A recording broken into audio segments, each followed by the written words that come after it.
J'ai reçu à plusieurs reprises des commentaires sur la nécessité de partager au plus grand nombre ce message de vérité, de la non-dualité, du fait que tout est conscience. Et parmi ces messages, voilà, il y a un point sur lequel j'aimerais, intervenir, enfin, vous donner quelques éclairages, de mon point de vue. Quelque chose qui disait, donc toute cette souffrance humaine, toutes ces atrocités, alors là, ce qui était cité, c'était en particulier la dépression et les suicides, l'absolu, enfin, on s'en fout parce que l'absolu est non duel, quelque chose de cet ordre-là. Et je comprends tout à fait que ce paradoxe, en quelque sorte, qu'il y a quelque chose qui vienne heurter, parce que j'ai ressenti cela également sur le chemin. Donc je vais m'attaquer à ce sujet, j'espère de manière la plus claire possible, certainement en répétant certaines choses, mais il me semble que c'est important. En tout cas, moi, ça m'aidait sur le chemin d'entendre les mêmes choses, mais répétées d'une autre façon. Donc repartons, je dirais, depuis la base, c'est-à-dire donc l'absolu. Alors, la non-dualité, c'est un concept, c'est une voie, l'absolu n'est rien, il n'est pas un objet. Donc c'est pour ça qu'on ne peut pas le définir, on ne peut pas... Parce que définir, c'est finir, et l'absolu est immuable, est infini, et n'est pas né, ne va pas... Enfin voilà, vous voyez, on ne peut presque le définir que par ce qu'il n'est pas, en quelque sorte. Cet absolu, on peut également dire que c'est à la fois le vide qui est plein de toute sa potentialité, en quelque sorte. C'est tout et son contraire, vous voyez. Voilà. Donc l'absolu,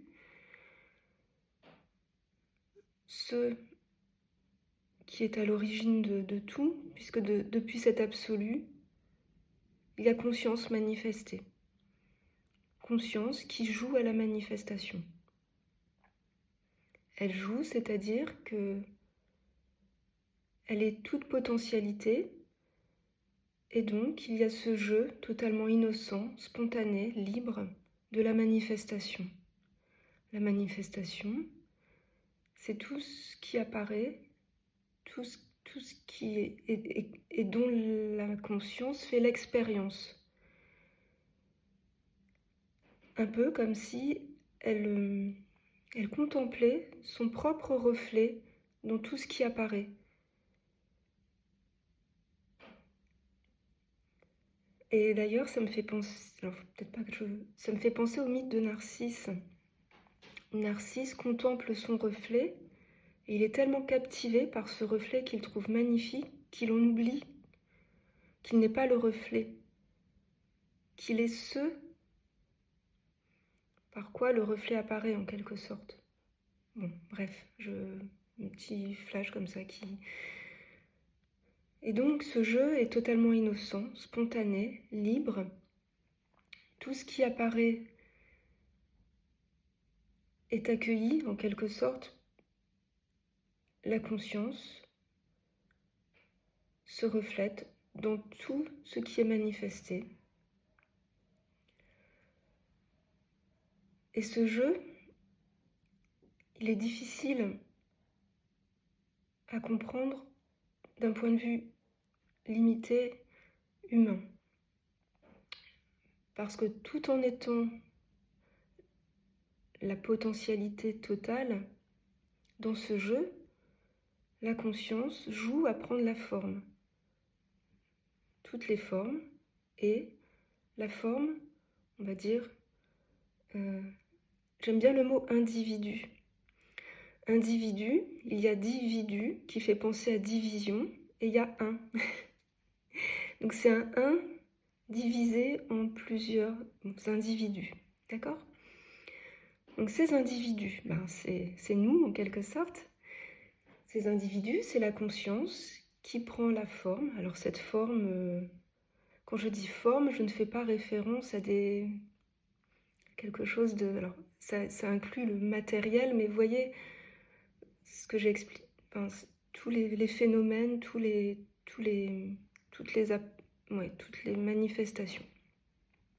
Un corps humain, des pensées, des sensations physiques qui sont du coup permises par les sens liés à ce corps humain, des émotions, etc. Et puis toute l'histoire qui se raconte.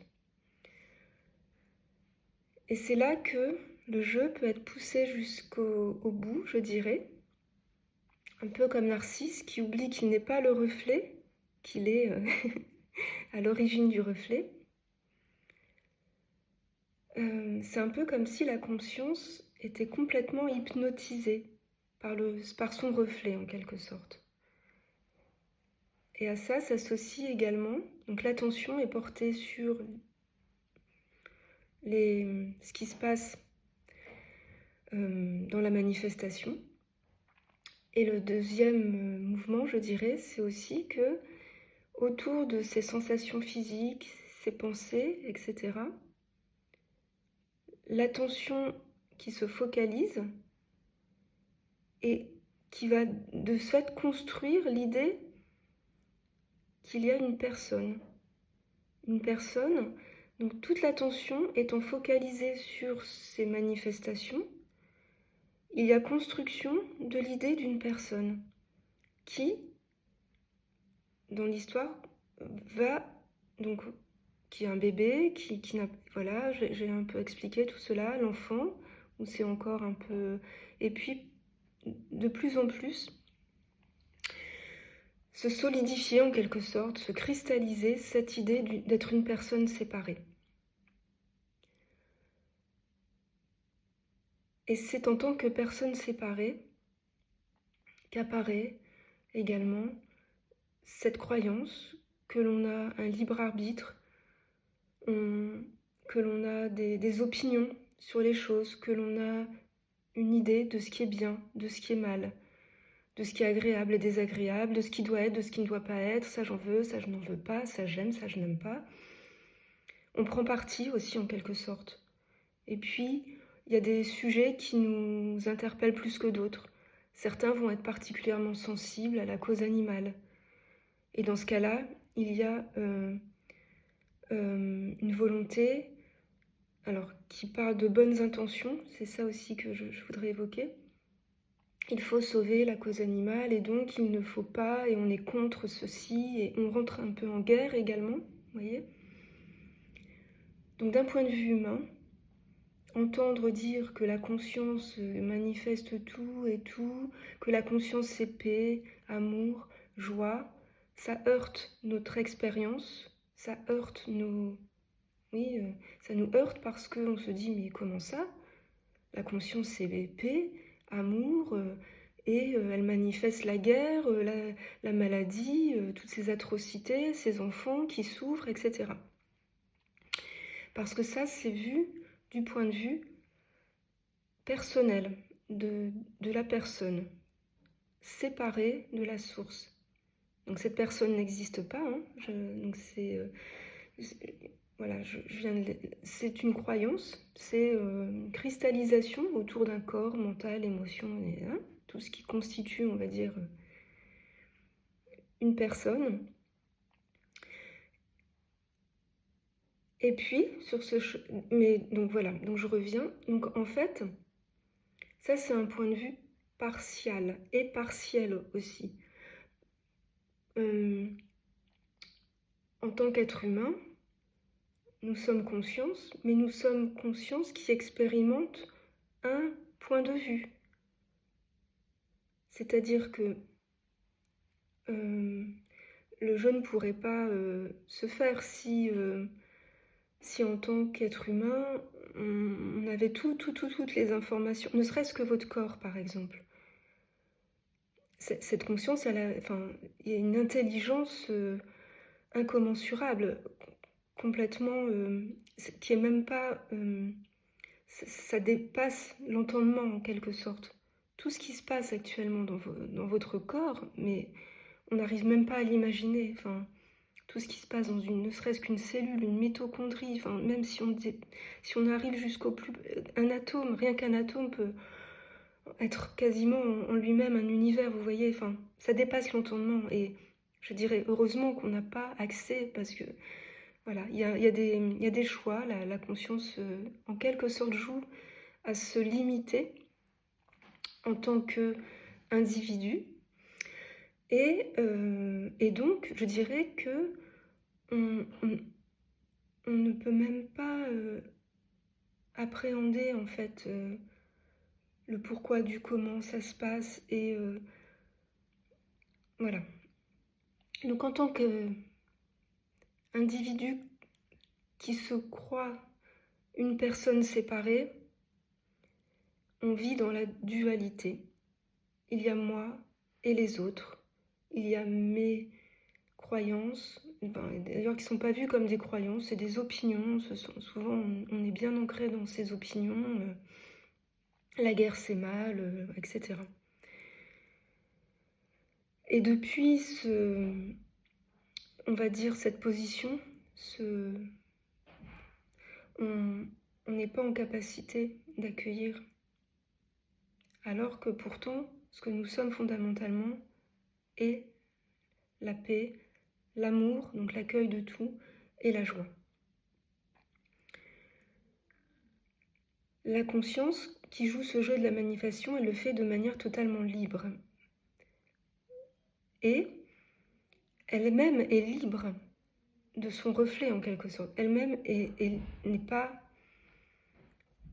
pas touchée, enfin pas dans le sens sensible, mais en quelque sorte, c'est un jeu totalement innocent, un jeu sans enjeu, sans volonté, sans même, je dirais, de référence, d'un cadre de référence de ce qu'il y a de bien et mal.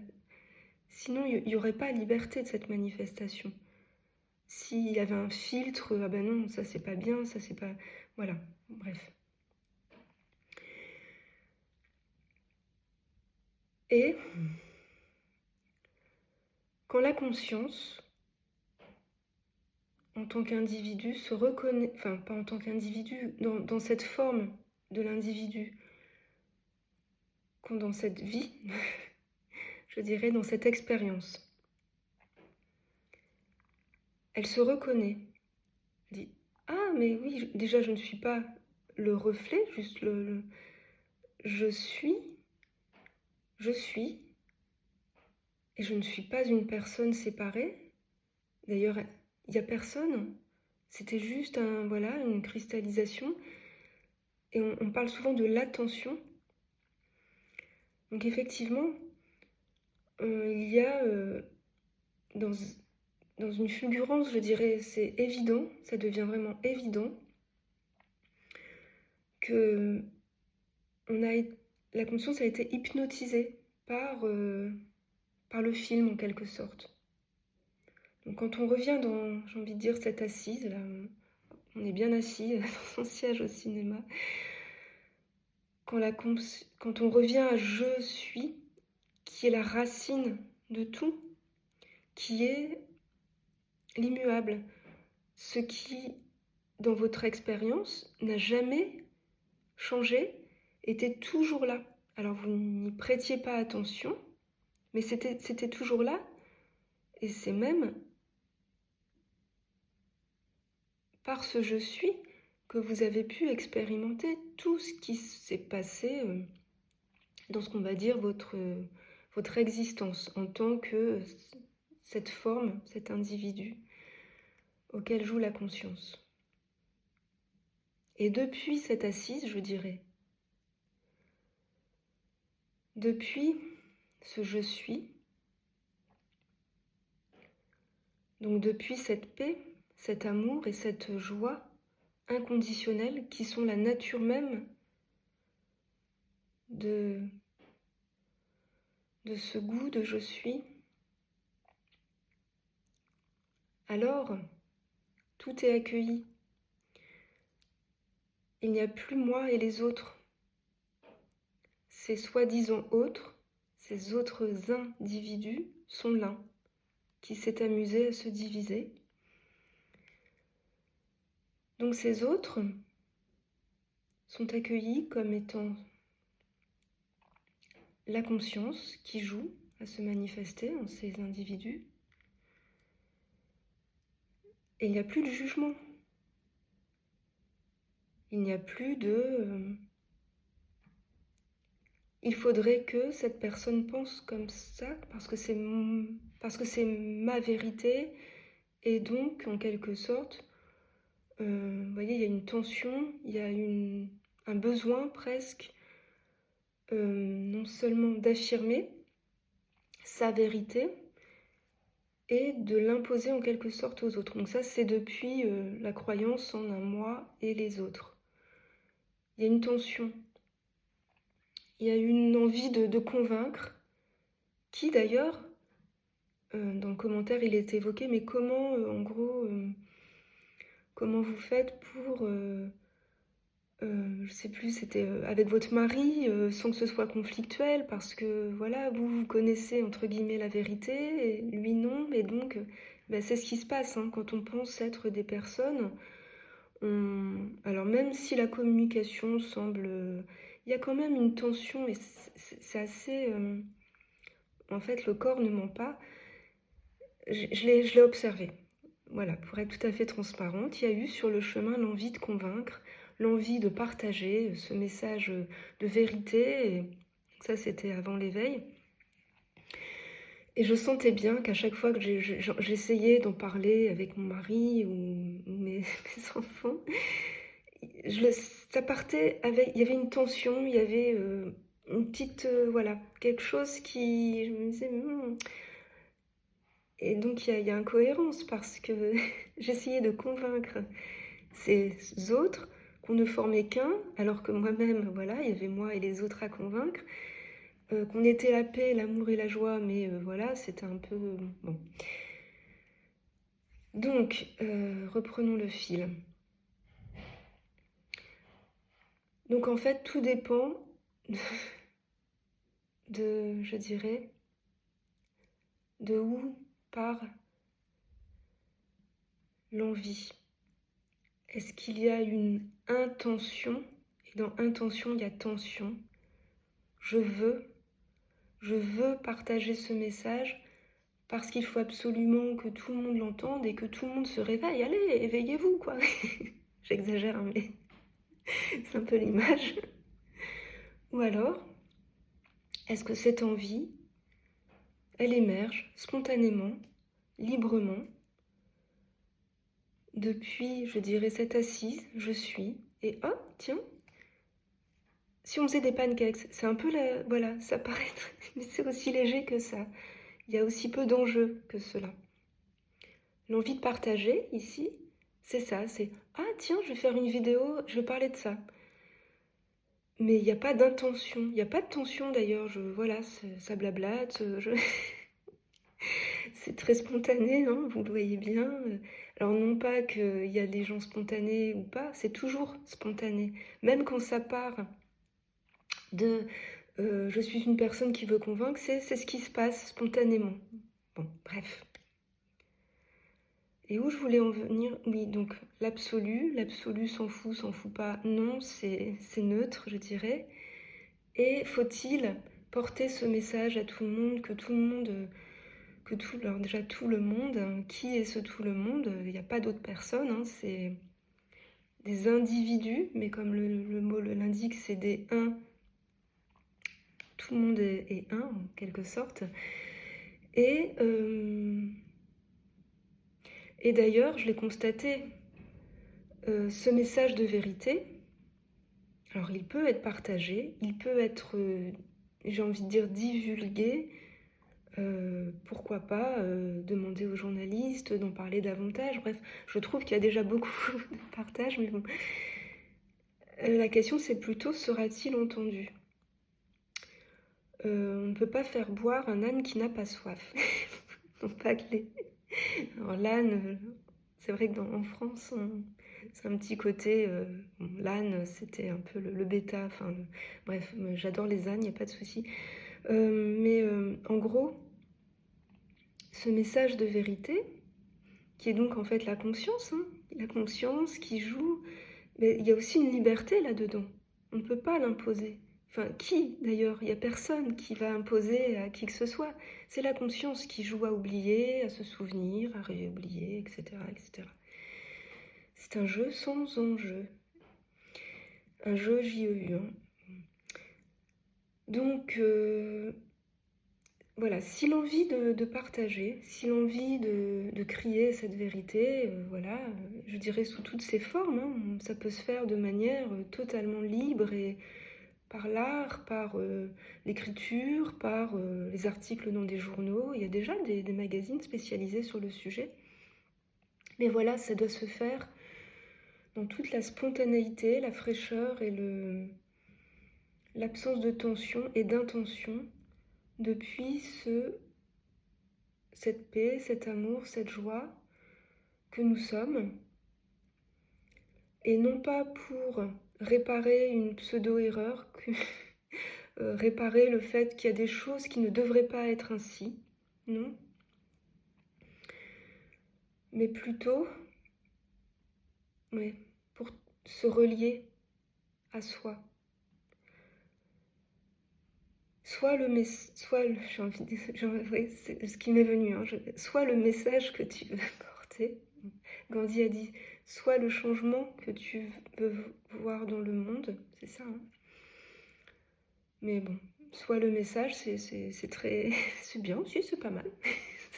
C'est-à-dire que j'ai envie de dire la meilleure façon de porter ce message, c'est de l'être. Juste être, je suis, ça suffit en quelque sorte.